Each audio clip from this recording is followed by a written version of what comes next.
Hello, welcome everybody to the Rocket Home session on fundamental commercial basics and actions to focus on ahead of a recovery.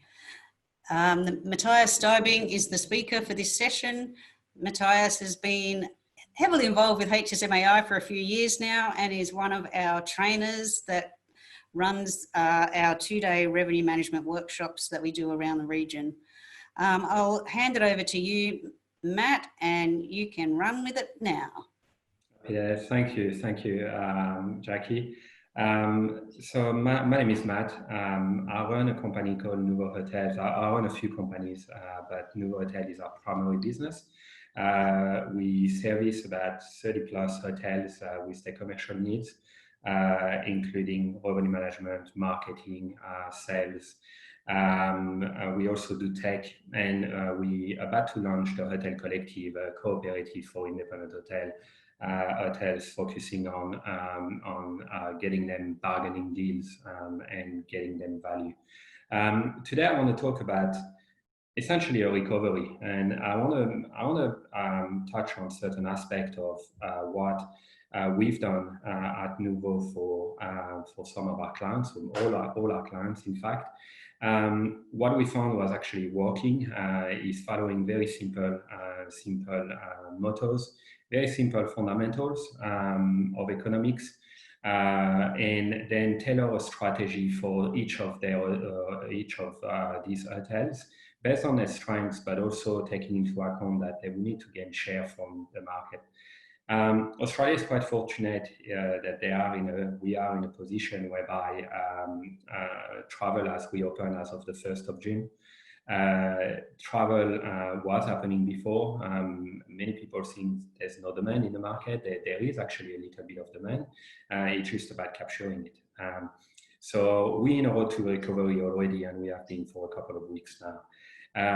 At Nuvho, we've been focusing on recovery for the last 2 months. We've been focusing on certain items I'm going to take you through. So let's start. Mottos we adopted, and they're fairly simple. The demand you can normally capture is not reflective of the total market demand. So we need to focus on what we normally capture. If you are a corporate hotel or you think you're a corporate hotel, focus on leisure and try to get more of that leisure business. You're not going to get your core business that pre-COVID. We're going to talk about that later. Make sure that you do fundamental basics first. Don't go and look at what your competitors are doing, etc. Do the basics first. Content. Make sure that you've got the right rate, the right offers. Make sure that you've got right pictures, etc. and you present your property in the best light. I link it to the custard analogy. If you watch MasterChef and they're given 5 ingredients, you will have exceptional dishes and you will have some that are not so good. Essentially, a custard is 5 ingredients. If you do it well, you can do ice cream, etc. with it. If the custard is bad, anything you do with it will be bad. There's no place for dreamers, and I call them unrealistic fools at this time. Don't tell me to keep my rates up. Economic principle and market pressure mean that the rate will go down.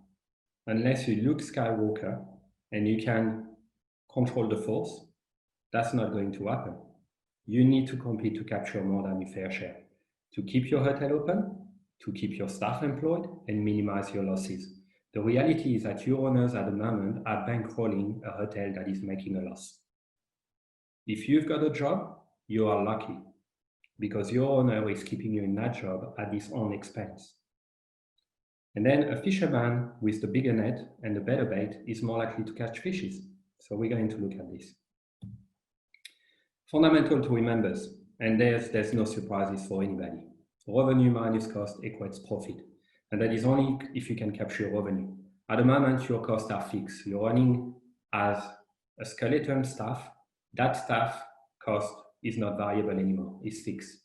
And in Australia and in many hotels around the world, a positive EBITDA, positive profit after depreciation, after all costs for an owner, the hotel needs to operate at 45 to 50% occupancy, no matter what. So at the moment, if you're operating at 20%, your owner is losing money. Demand versus supply equal pricing equilibrium. This is the fundamental of all economics.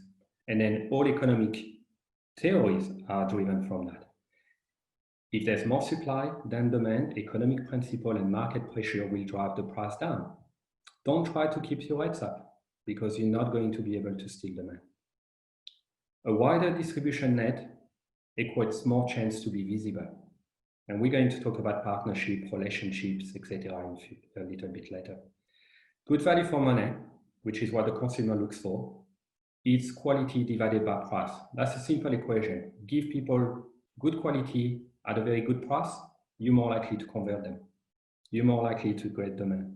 If you're more likely to convert on an OTA, they will give you a higher listing. And that the OTA listing is probably one of the most important things at this point in time, because that's where consumers search mostly for accommodation. So the rationale, let's go fishing. You could be the guy on the left, or you could be the team on the right. Ultimately, those guys have the bigger net. They're a team, so essentially they're working together. And they're catching more fishes. They probably got a better bait. So my view is that it's very simple. If you take the fisherman, they know how to navigate the seas, they know where to find fishes, they've got the bigger net and the better bait, they will get more fish. It's as simple as that. It's a very simple concept. So let's talk about the market forces. As I said, I can't do handstand and I don't know Yoda. So ultimately I can't control the force. And the economic forces in this market is that there is significantly more supply than there is demand. Your market, if you're lucky, operates at 25% at the moment in capital cities. Recovering, but towards the end of the year, you'll be lucky to get 50%. So you need to get more than your fair share. When somebody tells me about keep your rates up, they don't live in my world, they don't live in my reality. It's actually bad advice, because often they don't run a hotel. And over the last 6 months, or over the last 2 months actually, they haven't told half their staff to stay home. They haven't looked at them in the eyes and say, I'm sorry, I don't have a job for you. Don't tell me to keep my rates up when I told half my staff to actually stay home and I made them redundant. I need money to survive. And I was trying to find an analogy. And the analogy is, imagine that crowd that actually is very hungry and hasn't been eaten for weeks. And you tell them, oh, you see that small burger? No, let it go. Wait for the big one. Somebody else is going to eat that burger. And guess what happens if you don't? That's exactly what's going to happen. Don't tell me to keep my rates up. I need to compete. And I want to make that point because that's me. I'm going to go on a burger eating context. And you know what that's going to give me?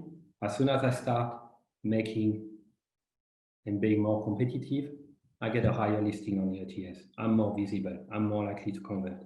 I'm more likely to steal demand from competitors that think they can keep their rates up. They can keep it all their life. I'm just going to compete. And that's what we've been doing with Nuvho, and that's been working quite well for us. Let's just say that I've seen an RGI I don't want to see again because he's COVID, but he was over 2,000. I use game theory. It's about competing. And if you want to read about game theory, read about the prisoner dilemma. Ultimately, you can cooperate and you can, fix a market. That's called cartel. That's actually illegal. You can't collaborate in this market to maintain prices. So you've got to defect. If you want to follow the market. Chances are you will be there and thereabout, but you will be in line with the market. That's not sufficient in a market operating with 25% demand. If you need 50% to be profitable, you actually need to steal that demand away from your competitors. So you need to defect. It's as simple as that. You need to be more competitive. If I look at Australia, therefore, Australia or any market, in fact, you need to navigate your market. And first of all, you need to understand demand. Where is that demand coming from? So when somebody tells me to keep my rate up, they think about the future. It's going to be very hard to lift your rates. They tell me, okay, let's evaluate this. The only sensitive segment to price growth on a year-on-year basis are businesses. They're your corporate accounts. Now, if I tell you that in any market around the world, business only represents 21 to 25% of the demand, and that the rest is leisure, and that the rest leisure then are often one-time guests, maybe they return, but often you can use dynamic pricing. And it's at that point in time when they do the search, they will just compare your competitor against you. So you can use dynamic pricing for 75% of the demand. And only 21% of it is going to push back for a rate increase year on year. So I choose the 75%. And I choose to be competitive now and to stay alive, to steal demand from our competitors, because I know I can drive growth of rate via leisure markets or via unqualified demand in the future, and therefore yield. So I would not be stuck with a low ADR. That's what I mean. In Australia, domestic, if I were to look, and if you want to understand your market, you need to understand your demand. In Australia, international represent only 6% of visitors. Yet they represented 31% of accommodation room nights. This is gone because all our borders are closed. Business travel is going to reduce moving forward. Their P&L is under pressure. The government gave all their money to us, so they don't have any more money to travel.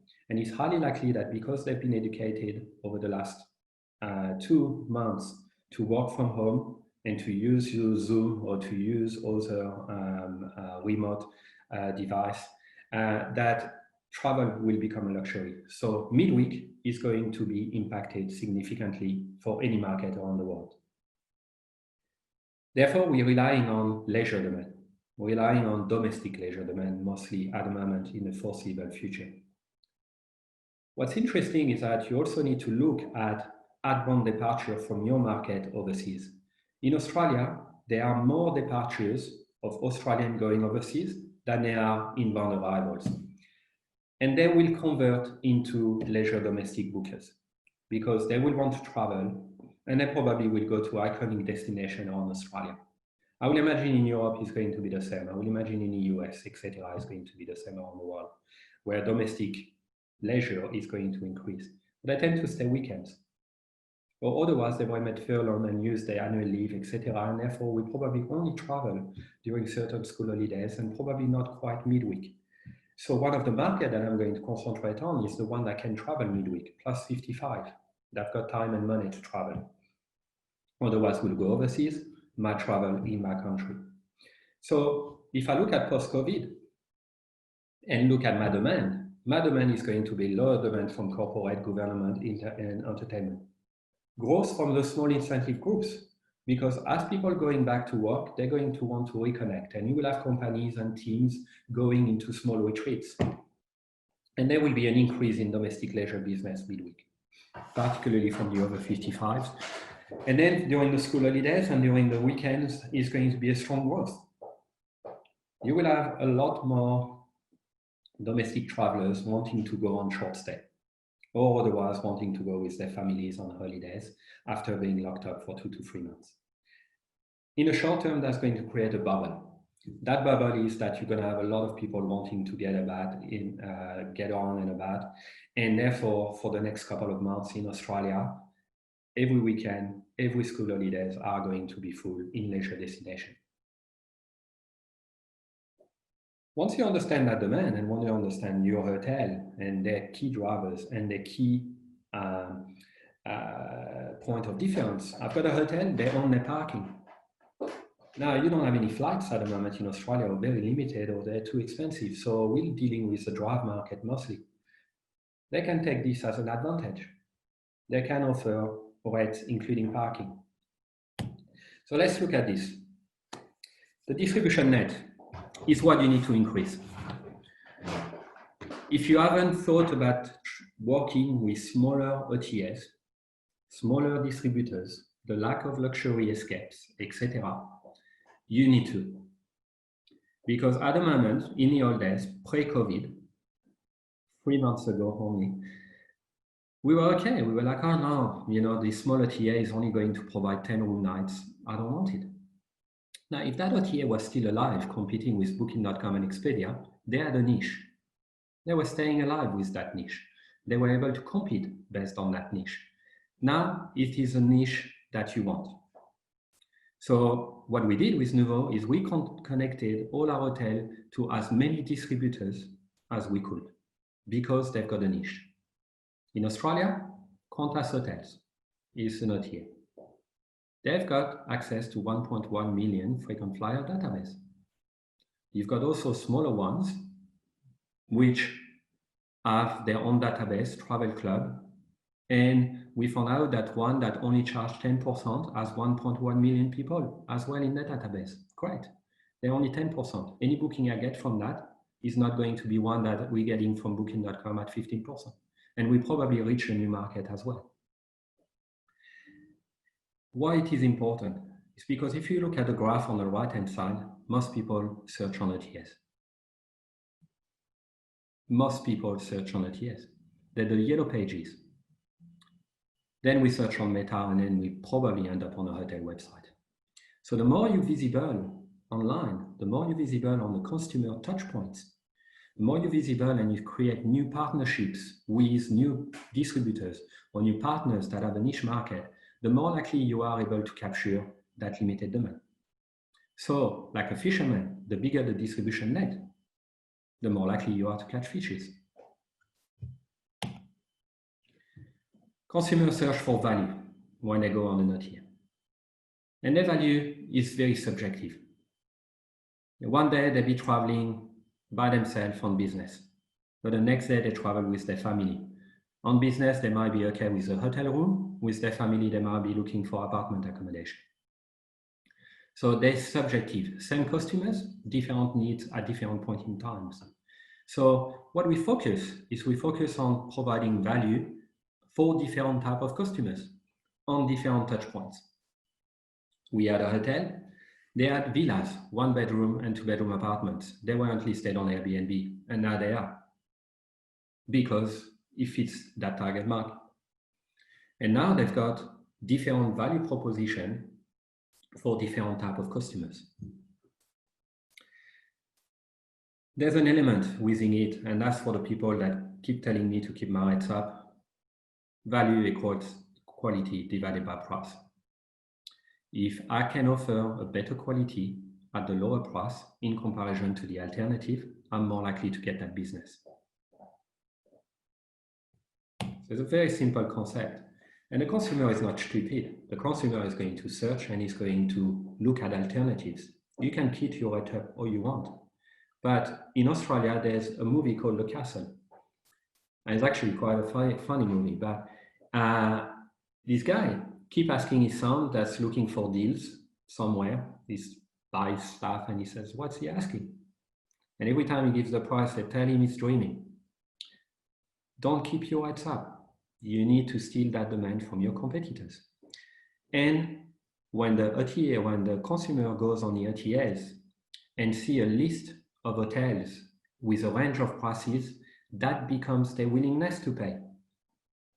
So in other words, if they see that they can get a hotel 5-star in any market between $150 and $200, and you're a 4-star hotel and you keep your rate up at $200, you're not going to get the business. You're not representing value for that particular customer, because they can get a better product, better quality at a lower price.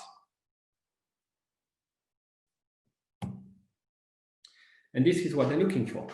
So whilst on the left-hand side, the hotel is looking at competitors and price, I think that more hoteliers should be looking at their customers and what the customers is looking at. That's what the OTAs are doing, and that's why they tend to capture more demand than a hotel website. They focus on value and focus on the customers. And that's what we need to start doing. That's what we need to do.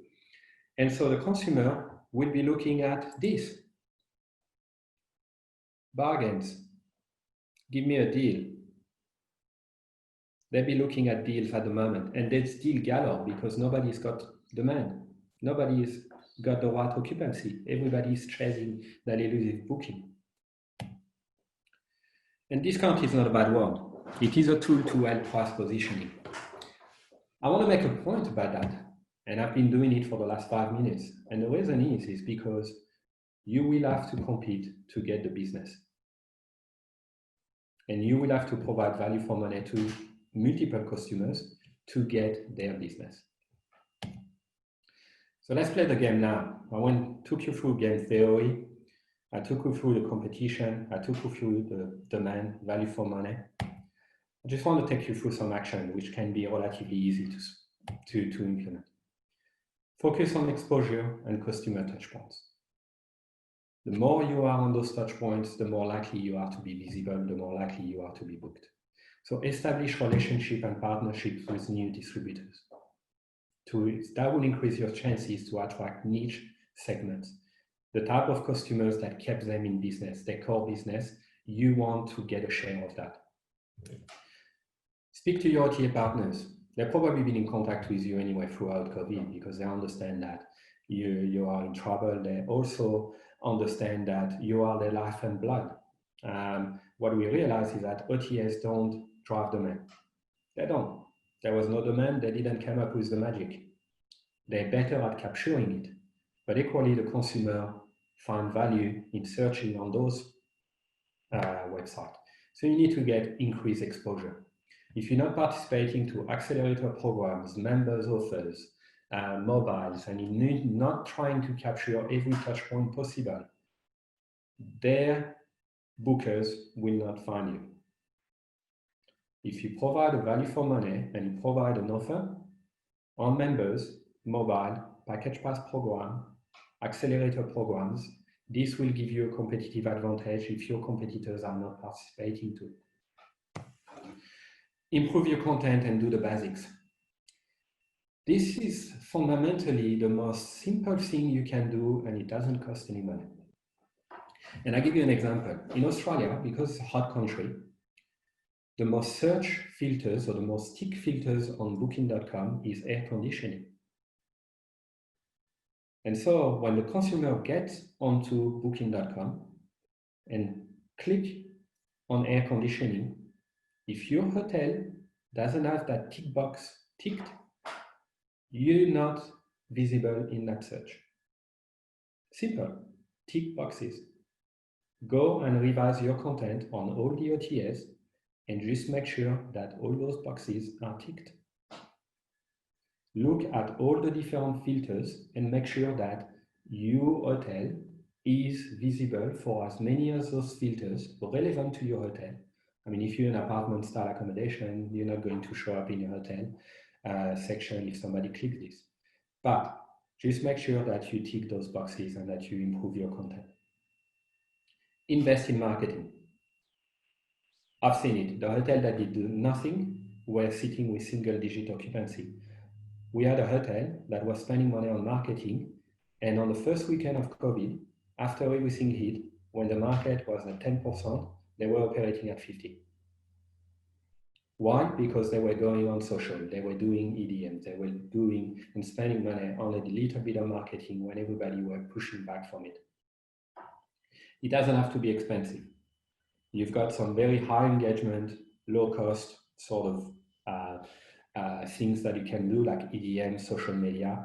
You need not to spam your database, but it's good to engage with them on a regular basis. Then focus on value for money for many different types of customers. But if you think about demand, you've got price-driven bookers and value-driven bookers. Now you want them all. You don't want just value-driven bookers, and you don't want just price-driven bookers. So give them a good rate for the price-driven bookers, but then start setting up value adds. Start looking at organic upgrades. So if you give a room at $129 and the next room type is $179, they're not likely to upgrade. Yet the cost of cleaning those two rooms is pretty much the same. So reduce your increments. Make it so they see the 129, but then they see the 149, and they say, for an extra $20, I can stay in a better room. They will probably upgrade organically. Look at length of stay. And I'm not saying that length of stay offers are going to drive length of stay. Not at all. You know, if somebody books for book their flights for 2 nights, they're not going to go and cancel it because your hotel is offering a 2-3 night rate, for example. They're not going to change their stay pattern. But it may be for that particular search, when somebody put the check-in, check-out date and it's 2 nights on an OTA, and you've got a special offer for that 2 nights, you are likely to come up the listing if your competitors don't have a tune-out rate. Because you giving a better deal, you're more likely to convert. You're more likely to make money to the OTA, they're more likely to put you up the listing. So it's a matter of length of stay, positioning, and offering an offer which is in line with the way that a consumer is searching. Look at price-driven offers and value adds. If you've got parking and you own your parking and everybody's coming with a car because flights are reduced at the moment, well, give them free parking. If your competitors don't have a parking, you will get that booking, most likely. And then look at your corporates, government, and entertainment as well. They need rates. Their P&L is under pressure as much as yours. Teach the friction as well and make it easier for them to book you. Sounds simple, but remove your non-refundable, non-cancelable restriction. Simple as that. The OTAs have done it for a reason. Not to piss you off because you couldn't get your refund or your money or your credits. They've done it because the consumer primarily in this period of uncertainty will not book a non-refundable rate. What happens if tomorrow the government, there's an outbreak of COVID and the government stop and put more restriction on?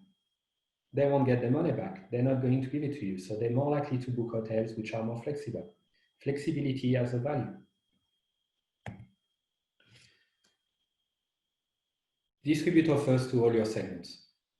Now, the great thing about COVID is that generally, everything that was given to us came with a validity limit. So when the government came up and said, oh, we're going to give you in the UK 85% of your salary, that had the time limit. They're not going to give it to you forever. Your corporates work exactly in the same way. Over the next 6 months, you'll be lucky to get them. As simple as that. Travel, business travel is going to become a luxury for companies. So you can give them an offer for the next 6 months, low risk, but if they do travel, you want them to stay in your hotel. And the way I think of demand is very simple. If you've got 150 rooms and there's 150 travelers, you want them in your hotel, regardless of who they are. Because otherwise you're losing money.